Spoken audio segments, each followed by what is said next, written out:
এখানে 5 fundamental category এই সম্পর্কে আলোচনা করছি। 5 ফান্ডামেন্টাল ক্যাটাগরিকে আমরা 3টে ভাগে ভাগ করেছি। ফান্ডামেন্টাল ক্যাটাগরি যেগুলোকে আমরা বলবো ওই time, space, energy, matter, personality, এবং সেগুলোকে আমরা যখন সিম্বল ব্যবহার করছি, symbol for the facet, symbol for the facet, এই সিম্বল ফর দ্য ফ্যাসেট যখন দেখাচ্ছি তখন টাইমকে বলছি টি, আর টি দিয়ে ডিনোট করছি, স্পেসকে আমরা এস দিয়ে ডিনোট করছি মানে চিহ্নিত করছি, আর এনার্জিকে আমরা ই দিয়ে চিহ্নিত করছি, এবং ম্যাটারকে আমরা এম দিয়ে চিহ্নিত করছি, এবং পার্সোনালিটিকে পি দিয়ে। এবার এইখানে দেখো প্রত্যেকটা আদ্যক্ষর নিয়ে আমি এখানে দেখিয়ে দিয়েছি পেমস, PMEST, পেমস সংক্ষেপে আমরা পেমস বলি।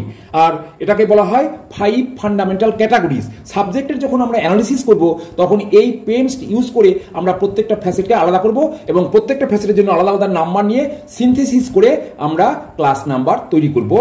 পরবর্তী ভিডিওতে সেগুলো দেখাবো। এইবার দেখো 3 নম্বর point, name of the connecting symbol. Name of the connecting symbol. তাহলে এবার আমরা টাইমের ক্ষেত্রে name of the connecting symbol কি বলছি?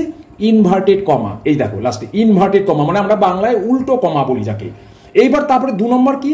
স্পেস, মানে কোনো জিওগ্রাফিক্যাল স্পেস যদি হয়ে থাকে তাহলে সেই স্পেসের আগে সবসময় ডট বসবে। এই ডট চিহ্ন কোনো নাম্বারের আগে যদি ডট চিহ্ন থাকে তখন আমি ধরে নেব সেটা একটা জিওগ্রাফিক্যাল স্পেস। 3 নম্বর হচ্ছে কোলন। এই কোলনটা আমাদের যখন আমরা ফ্যাসেটের এনার্জি ফ্যাসেট বের করবো, এনার্জি ফ্যাসেটের আগে সবসময় কোলন চিহ্ন দিয়ে আমরা একটার সঙ্গে আরেকটা নাম্বার যোগ করব বা কানেক্টিং সিম্বল ব্যবহার করব। লাস্ট হচ্ছে পরের পয়েন্টটা হচ্ছে সেমিকলন। সেমিকলন আমরা কখন করি? যখন আমরা কোনো ম্যাটার, কোনো ফ্যাসেট অ্যানালাইসিস করতে গিয়ে যখন আমরা ম্যাটার পাই, সেই ম্যাটারের আগে আমরা সেমিকলন চিহ্ন দিয়ে আমরা ক্লাস নাম্বার যোগ করব। তারপরে লাস্ট ওয়ান হচ্ছে কমা। কমা কখন? পার্সোনালিটি।